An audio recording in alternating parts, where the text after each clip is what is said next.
Renungan Pagi, Agama yang Bersinar oleh Ellen G. White, 7 Juli 2023. Mari kita berdoa.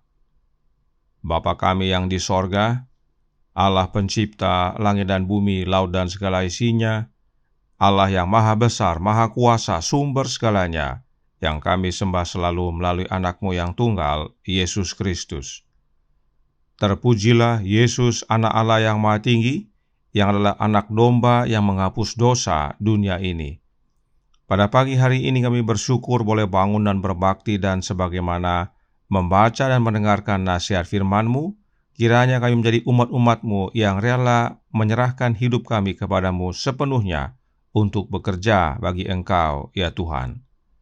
Beserta kami sepanjang perbaktian ini, kehendak-Mu yang jadi. Ampun kami akan dosa dan salah, karena kami berdoa hanya dalam nama anak Allah yang tunggal, Yesus Kristus, yang adalah Tuhan dan Juru Selamat kami. Amin. Renungan hari ini akan dibacakan oleh Saudara Hendra Tangka. Kepada Saudara Hendra, kami persilahkan. Shalom, selamat pagi. Bacaan renungan pagi kita pada pagi ini berjudul Bersedia Mengorbankan dan Dikorbankan. Ayat inti kita pada pagi ini terdapat di dalam 2 Korintus 12 ayat 15. Karena itu, aku suka mengorbankan milikku, bahkan mengorbankan diriku untuk kamu. Jadi, jika aku sangat mengasihi kamu, masakan aku semakin kurang dikasihi? Betapapun susahnya pekerjaan mereka, para pekerja sejati tidak menganggapnya sebagai pekerjaan yang membosankan. Mereka siap untuk mengorbankan dan dikorbankan. Tetapi itu adalah pekerjaan yang menyenangkan, dilakukan dengan hati yang senang. Sukacita di dalam Allah diungkapkan melalui Yesus Kristus. Sukacita mereka adalah sukacita yang dipersembahkan di hadapan Kristus, melakukan kehendak Dia yang mengutus aku dan menyelesaikan pekerjaannya. Mereka bekerja sama dengan Tuhan kemuliaan. Pikiran ini mempermanis semua jeripaya, menguatkan kemauan, menggetarkan semangat untuk apapun yang mungkin menimpa. Bekerja dengan hati yang tidak mementingkan diri, dimuliakan dengan mengambil bagian dalam penderitaan Kristus, berbagai simpatinya, dan bekerja sama dengannya dalam pekerjaannya. Mereka membantu meluapkan gelombang sukacitanya dan membawa kehormatan serta pujian bagi nama agungnya. Inilah semangat dari semua pelayanan yang sejati bagi Tuhan, dan betapapun singkatnya pelayanan kita atau rendahnya pekerjaan kita, jika dengan iman yang sederhana kita mengikut Kristus, kita tidak akan dikecewakan akan upahnya. Berbahagialah balasan dari kasih karunia bagi mereka yang telah bekerja bagi Allah dalam kesederhanaan, iman, dan kasih. Christ Object Lesson, halaman 402 sampai 404. Terima kasih, Tuhan Yesus memberkati. Terima kasih atas penata layanan Saudara Hendra.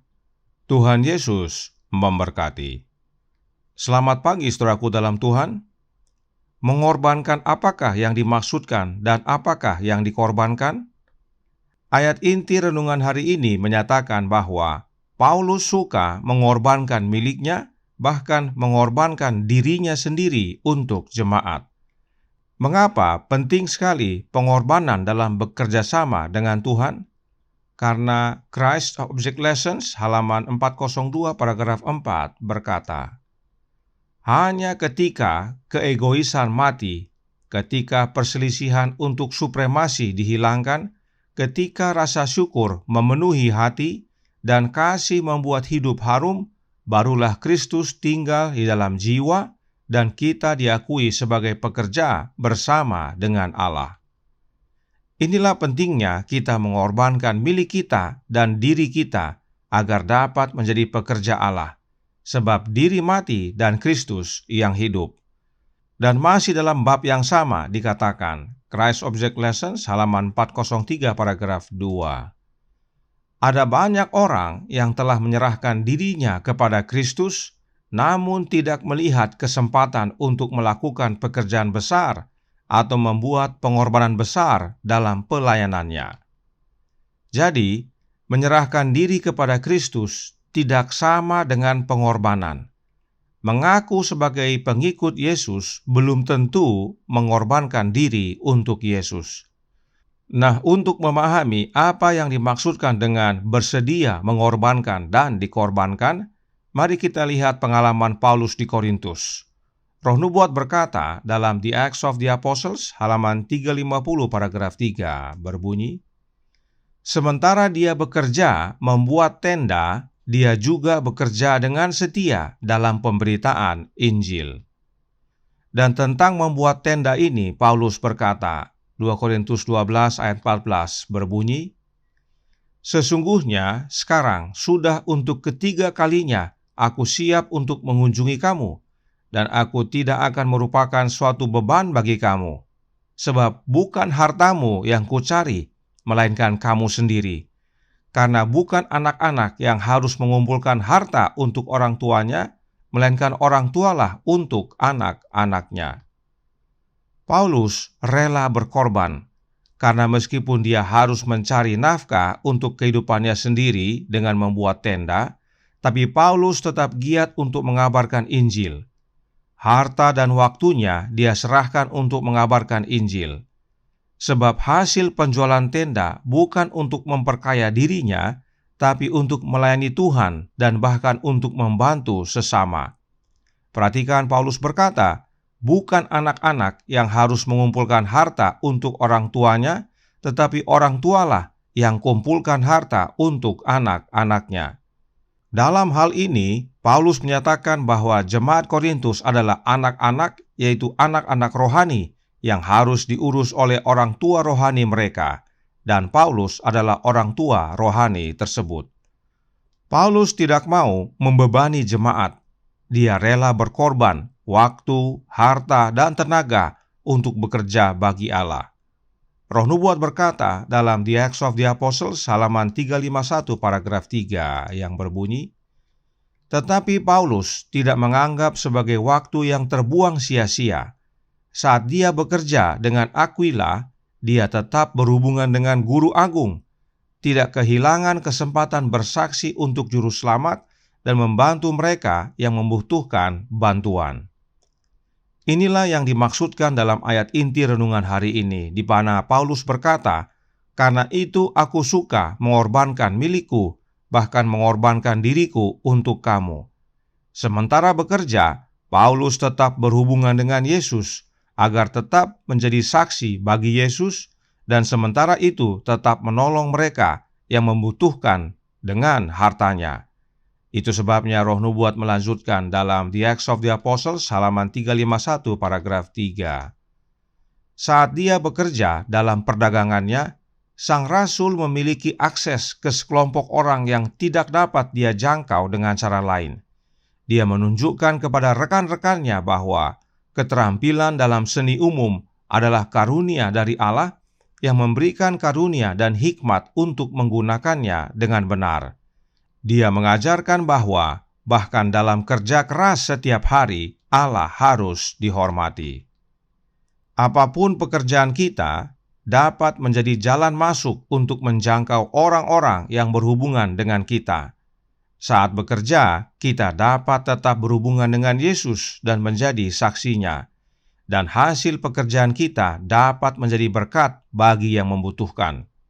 Inilah yang dimaksudkan bersedia mengorbankan dan dikorbankan, yaitu untuk pekerjaan Tuhan dan kemuliaan Allah. Perhatikan pengalaman Paulus berikut ini dalam The Acts of the Apostles halaman 352 paragraf 1. Paulus kadang-kadang bekerja siang dan malam, tidak hanya untuk menyokong dirinya sendiri, tetapi agar ia dapat membantu rekan-rekan sekerjanya. dia membagi penghasilannya dengan Lukas, dan dia membantu Timotius. Dia bahkan kadang-kadang menderita kelaparan agar dia dapat memenuhi kebutuhan orang lain. Hidupnya tidak mementingkan diri sendiri. Inilah makna rela, mengorbankan dan dikorbankan. Dan ini karena Paulus hidup di dalam Yesus. Bukan dirinya yang hidup, tetapi Kristus yang hidup dalam dirinya. Karenanya, kita harus memandang kepada Yesus, sebab Paulus memandang pada Yesus yang rela mengosongkan dirinya dan turun ke dunia menjadi hamba demi keselamatan kita. Yesuslah teladan mengorbankan dan dikorbankan. Minta kehadiran Roh-Nya dalam hidup kita, agar kita dapat menghidupkan kerelaan mengorbankan dan dikorbankan sebagaimana hidup Yesus demi keselamatan jiwa-jiwa dan kemuliaan Allah. Tuhan memberkati, saya bawa dalam nama Yesus. Amin. Mari kita berdoa. Bapa kami yang di sorga, Allah pencipta langit dan bumi, laut dan segala isinya, Allah yang maha besar, maha kuasa, sumber segalanya, yang kami sembah selalu melalui anak-Mu yang tunggal, Yesus Kristus.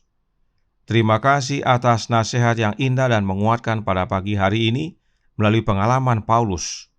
Paulus berkata kepada jemaat di Korintus bahwa dia suka mengorbankan miliknya, bahkan mengorbankan dirinya untuk jemaat.